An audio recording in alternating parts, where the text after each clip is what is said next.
Welcome to a very casual Sunday Q&A with the entire Trainer Tips Pokemon family, and a tentacle kitty, which is not a Pokemon.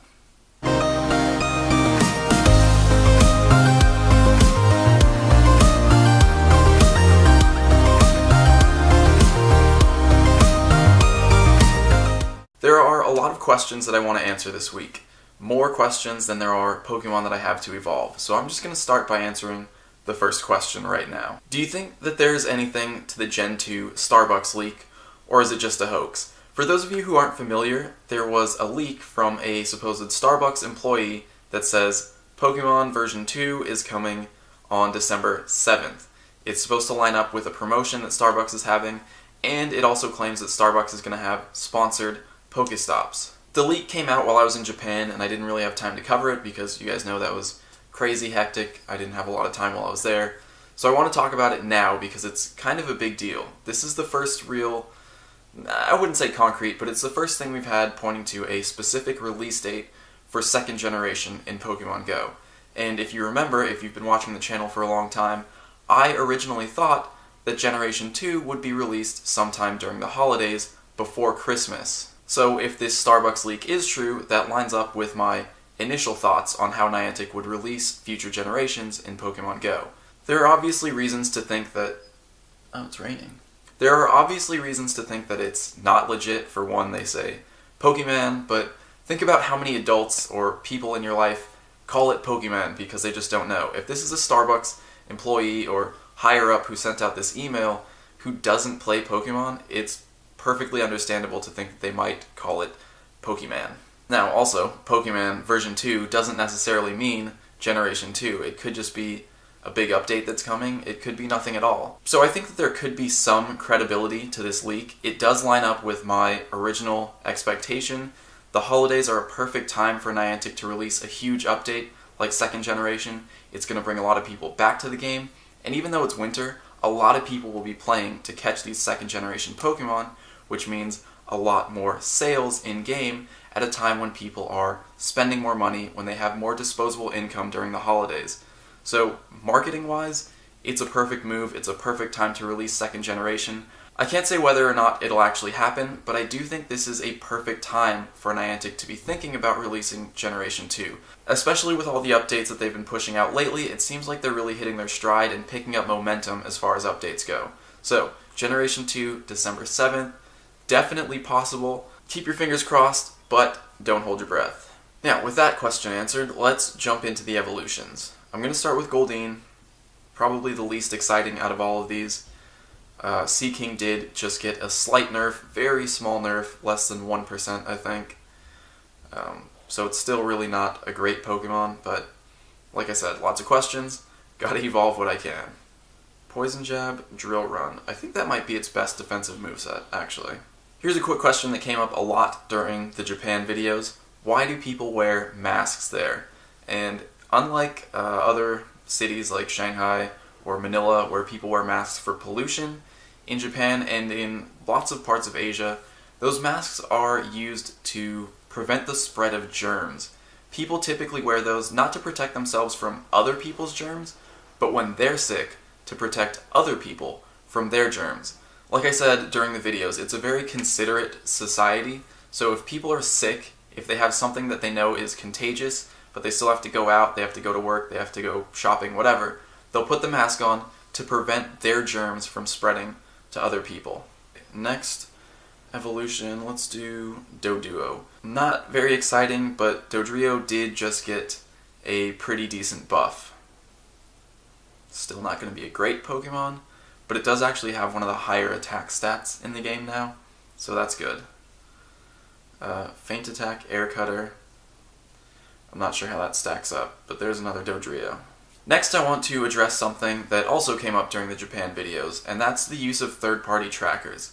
As you guys probably realized, we were being led around by Josh in Ishinomaki, who was using a tracker. Ben was also using a tracker there. And I've said many times on the channel that I personally don't use third-party trackers because it feels sort of like cheating to me. But with that said, I'm not completely opposed to it. I understand why people do use third-party trackers. it is very frustrating to wander around aimlessly trying to find a Pokemon that you really have no indication of where it is at all. So I do understand why people use them, and I wouldn't call anyone out for it. I wouldn't look down on anyone for using them. And when I'm in a foreign country and I'm there meeting up with people, I'm not going to just walk away from them because they're using trackers. It doesn't make sense. I wanted to stay with the group, I wanted to talk to people, and if they're using trackers, that's fine.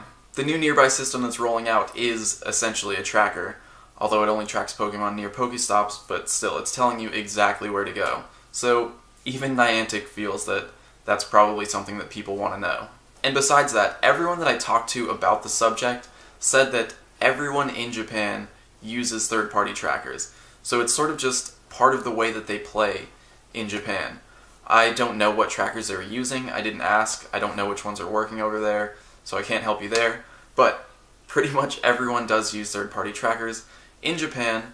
I don't personally use them. I don't look down on anyone for using them.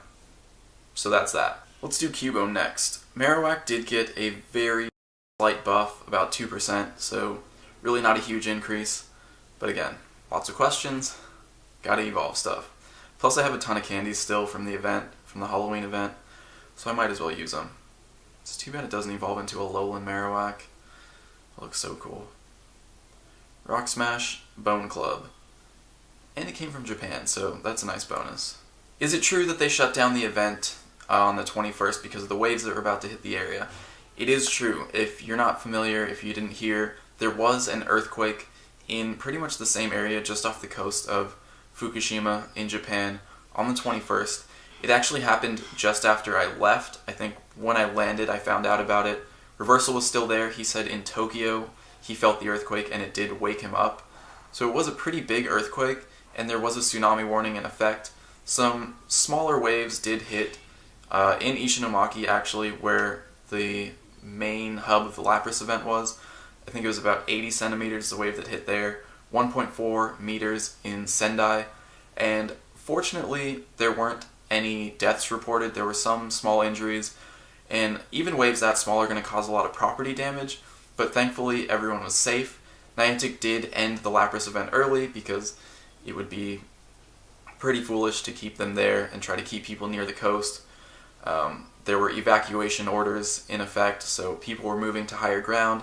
I did talk to some people who were still there for the event, and they said that they were evacuated to higher ground in Ishinomaki. So thankfully, not any deaths reported there. Some injuries, some property damage, but it wasn't anything like what it was in 2011. So, I mean, I can't say I'm happy about that, but I'm happy it wasn't worse.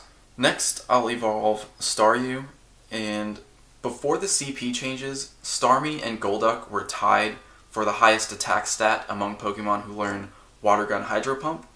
After the update, Golduck got nerfed, Starmie got buffed, and now Starmie is the strongest water-type attacker to learn Water Gun Hydro Pump. This one does not have either of those moves, unfortunately, but I do have another one with Water Gun Hydro Pump that I might power up as my offensive water type. Now, speaking of CP changes, how come some Pokemon, like Dragonite, got buffed, while the Pokemon that they evolved from got nerfed?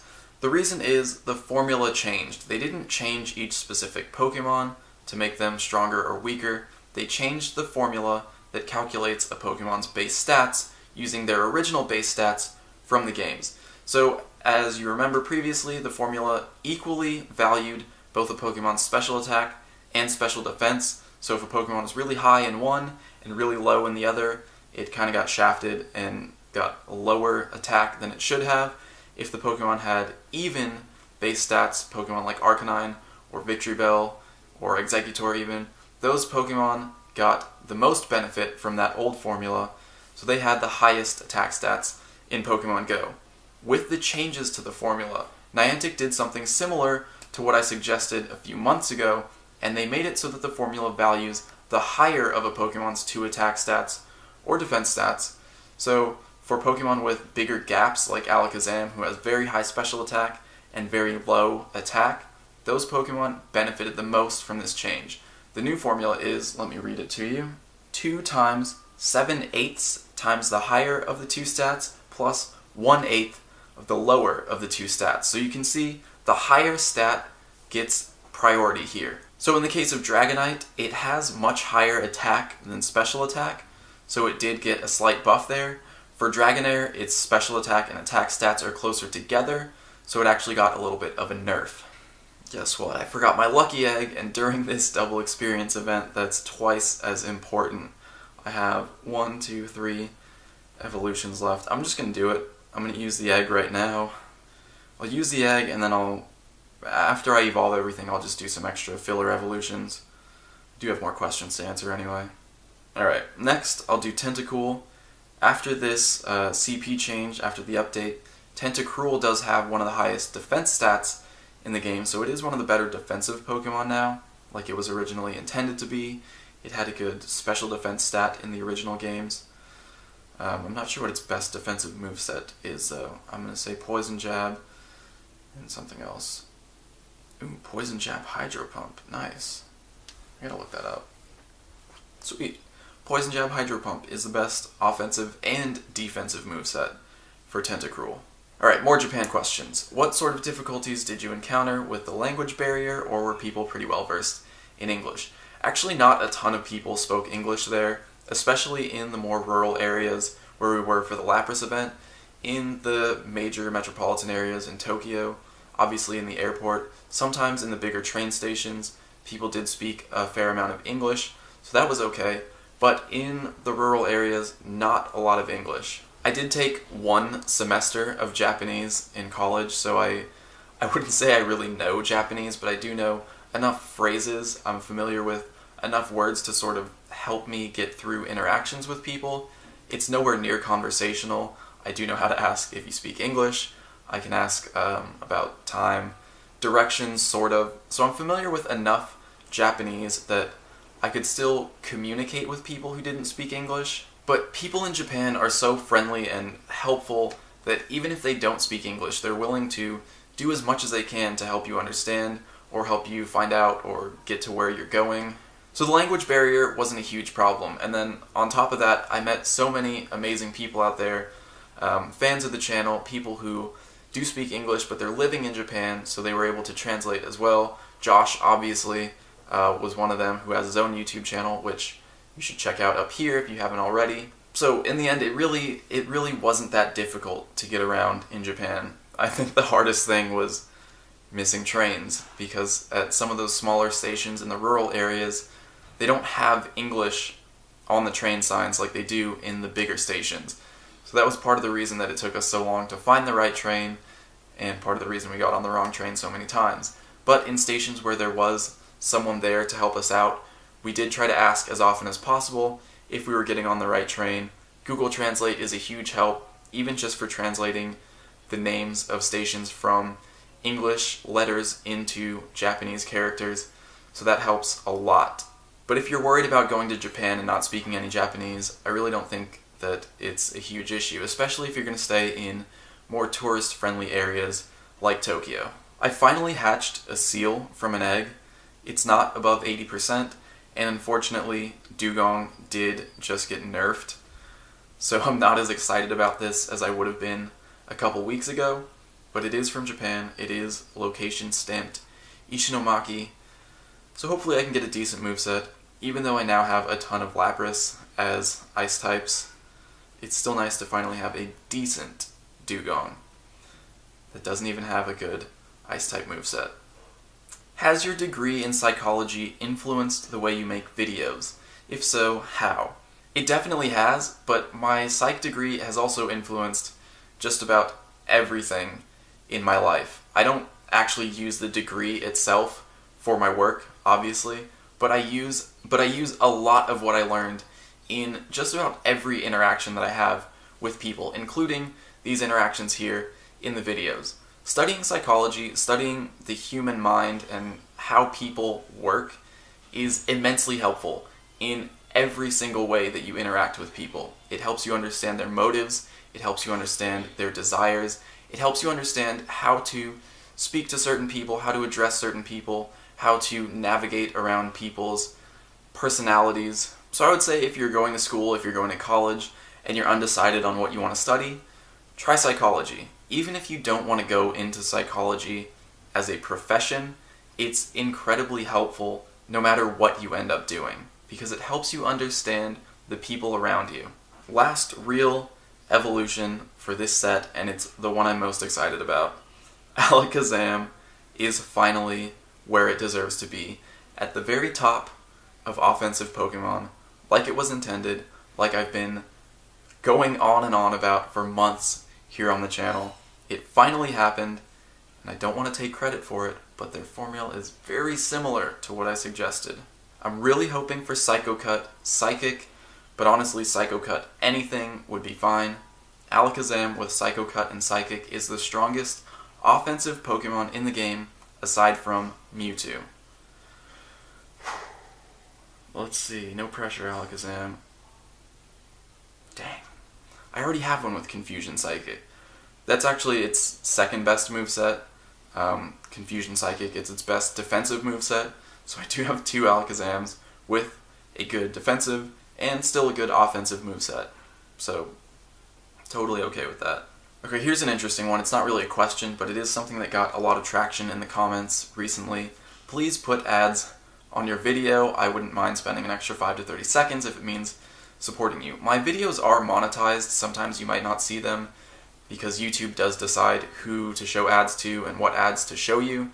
But my videos are monetized. There should be one ad at the beginning of every video. I don't want to add more than that. I don't want to add mid-rolls. But something that Reversal suggested to me that I want to run by you guys is placing an ad at the end of a video.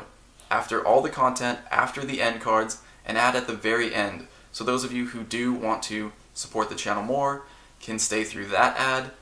For those of you who don't want to watch ads, it doesn't affect you at all because it doesn't interrupt any of the content. So that's something I'm considering. Please let me know if that's something you guys would be okay with. If that's something that you hate, absolutely hate the idea of, let me know.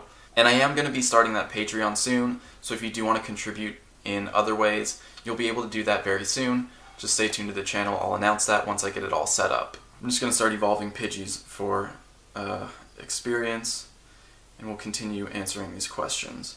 Where do you plan to travel next for the channel? Well, obviously there are still 2 more region exclusives that I need to catch. Mr. Mime in Europe and Kangaskhan in Australia. So those are obviously the 2 destinations that I really do need to visit for the channel. Unfortunately, I don't really have as much interest in visiting the Western world as I do parts of Asia, South America even. I'm far more interested in visiting the developing world than I am really the first world. And I know Japan is a first world country, but being part of Asia, it's far more interesting to me. Now, that said, I do want to visit Spain. That's high on the list. I do want to see Berlin is a city I'd like to visit, Budapest. So there are parts of Europe that I definitely do want to visit, and if I do go to Europe, I'll probably make a whole trip out of that and take at least a couple weeks and travel around to different parts of Europe, probably visit Reversal in the Netherlands. And then for Australia, I do have family in Australia that I'd like to visit, so that trip is definitely coming too. So I know that doesn't really answer the question as to what my next destination is. It gives you an idea of what I'm doing to get the region exclusives, but there are also other places that I'd like to visit even more so. At the top of my list would definitely be a lot of South America. Morocco is a country I've wanted to visit for a long time. Somewhere in the Middle East. I know it's very dangerous and conflict-ridden in a lot of parts over there, but that's something I'd actually like to see. And then Southeast Asia, Thailand, I'd like to go back to the Philippines. There are a lot of places that I want to travel, and obviously I'll be bringing you guys along, but for next destination, it'll probably be Australia, and then Europe once it gets warmer over there. Here's a question. Don't you have to save some for regarding the money that we're donating to the organizations that are helping the Tohoku region? I talked to a few people, some people who are well-versed in these kinds of things, and it is a concern, but it seems more than likely I'll be able to write this off, obviously, as a tax write-off for contributing to charitable organizations, but also the money that was donated can be considered gifts. Money that was gifted to me from people, so I don't have to pay taxes on gifts if I declare it that way. If, when it comes down to it, and I do file my taxes, if I have to pay taxes on the money that was donated, I can do that out of my own pocket. I think I'm putting aside more than I need to for taxes, but that's just to be safe. So I should have a buffer there. If it comes down to it, I can pay taxes on it, but more than likely I'm not going to have to do that. So that's good.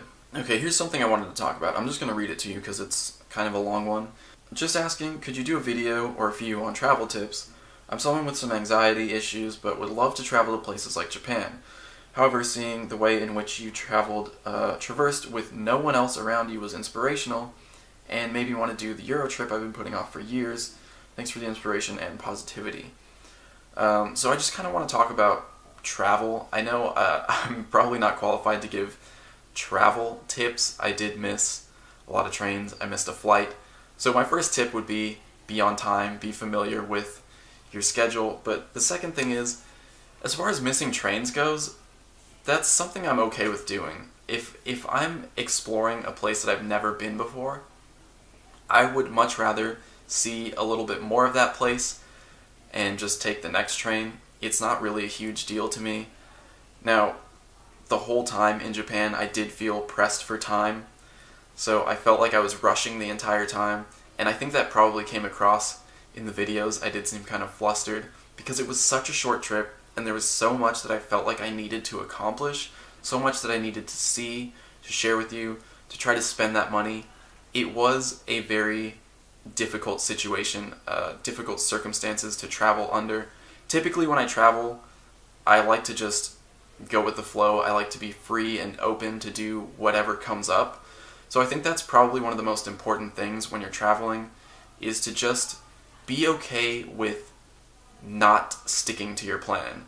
It's cool to plan, but I'm not really the type of person to plan out my entire day down to the minute. I'm much more of a go with the flow type of person, and I think that's important. And as far as anxiety goes, I do actually get a little bit of anxiety sometimes. I get nervous when I'm traveling to new places. But if you're just open to the experience, it makes things a lot easier. Obviously, some amount of preparation is required. You should familiarize yourself with customs and cultural things there. Like, for instance, in Japan, tipping, not okay. It's considered rude. It's polite to hand things and take things from people with two hands. So if you just familiarize yourself with stuff like that, people will view you a lot less as a foreigner because they see that you're sort of familiar with their customs, and I think that helps in their perception of you as a person. But I guess my biggest tip is really just go for it. There's no reason not to. If you get lost in a foreign country, you get lost in a foreign country. It's not the end of the world. You'll find your way back eventually. You'll find people who are willing to help you. Unless you're traveling to somewhere that's super dangerous, you're really going to be okay walking around solo in a foreign country. And that's actually the way I prefer to do it. I mean, I really enjoyed being with the group and being with people and experiencing this together, but I feel so much more free to just do what I want to do, experience what I want to experience. I like not having to worry about taking up anyone else's time. If I want to stop at a cemetery for an hour and just experience that, that's fine. I know that other people that I was with probably wouldn't have wanted to do the same thing, but for me, I like having that freedom. So traveling alone is actually better for me, in my opinion. Over the summer last year, I actually did a 1-month road trip where I bought a van, an old van, put a bed in it, put some storage, some whatever, and I lived in the van for a month and traveled up the west coast of the United States, starting in San Diego. I went all the way up, stopped and stayed with family for a little bit in Oregon for a family reunion there, continued on to Seattle, Bellingham, Washington, which is one of my favorite cities in the world because of that trip, and then across the border into Canada to Vancouver. I ran out of money there and had to turn around, unfortunately. But that was one of the best experiences of my life, and I did it all completely solo, just meeting people in the places that I went to, having them show me around a little bit, share a little bit of the culture, tell me about the city. But for the most part, I was entirely alone. And when I'm traveling, sometimes that's the way I like it. So yeah, I think I kind of rambled on that, but I hope that helps. I hope that kind of inspires some confidence and some of you who might be looking to travel, just go for it. Really, it's going to add so much to your life. Just being in new places, experiencing new things, being around different people, different sites, it affects the way that you think more than you realize. If you're walking through the same places all the time, seeing the same things, being around the same people, it sort of gets into this routine, and when you switch that up, it can switch up the way you think about things, and it can unlock things in your mind and inspire things in you that you might not have gotten otherwise. Oh, actually, here's a question that I wanted to address earlier. I have a 1200 CP Rhydon, but with a 100% IV. Should I invest in a power-up, or is it too low that a power-up makes sense? With Rhydon, I would say it's probably worth powering up, especially with Rhydon being one of the top 5 Pokemon now. So when you have 100% perfect IVs on a Pokemon that has high CP to begin with, that's pretty important to power up. And I'm actually going to do that now. That's something I wanted to do. Now that I've run out of filler evolutions, I'm going to power up some of my perfect IV Pokemon right now. Starting with my perfect IV Rhydon. Even though it doesn't have the best moveset, powering this up will mean it has very high CP, it's going to be placed higher in gyms, and if I have enough Stardust to power this up completely, it's going to make it into my top 3 Pokemon, for sure. Wow. It's going to go beyond my top 3 and make it to the top spot. Is that it? That's all the way. 2782. Yep. 1 CP higher than my Snorlax. And this Snorlax is maxed out. So even though Snorlax does have higher max CP than Rhydon, because my Rhydon has better IVs, at the same level here, my Rhydon is higher CP than my Snorlax. 86,000, what else do I want to do? My Slowbro's maxed out, but he just got a little bit of a nerf. I haven't powered up my perfect IV Vaporeon in a while, not since the moveset changes that made Water Pulse obsolete offensively. But I will power this up for defensive purposes, since Vaporeon is also a top 5-ish, top 5 Pokemon. Yep, all the way. 2661. Now let's talk about how low is too low to power up. I do have my perfect IV Snorlax. Snacks, actually. This guy right here. There he is. Perfect IVs, 958 CP, and not really the best defensive moveset, but I do eventually want to power him up. I just think right now, other things take priority over this. Especially because Lick is not the best move defensively. He doesn't make the best defender. Don't worry, buddy, you're still great. Eventually I will power this up, but if you have perfect IV Pokemon with low CP, and they have low maximum CP, they might not really be worth it. But if it's something like Rhydon, something like Snorlax that's going to be high CP at the end, I would say go for it. Especially right now during this event when you can replenish Stardust twice as quick. So that's it. I think that's it for this Q&A. Lots of questions. I hope you guys learned something. I hope this was helpful. And I really hope that I've inspired some of you to get out and travel. I'll see you guys tomorrow. Oh, I can't reach.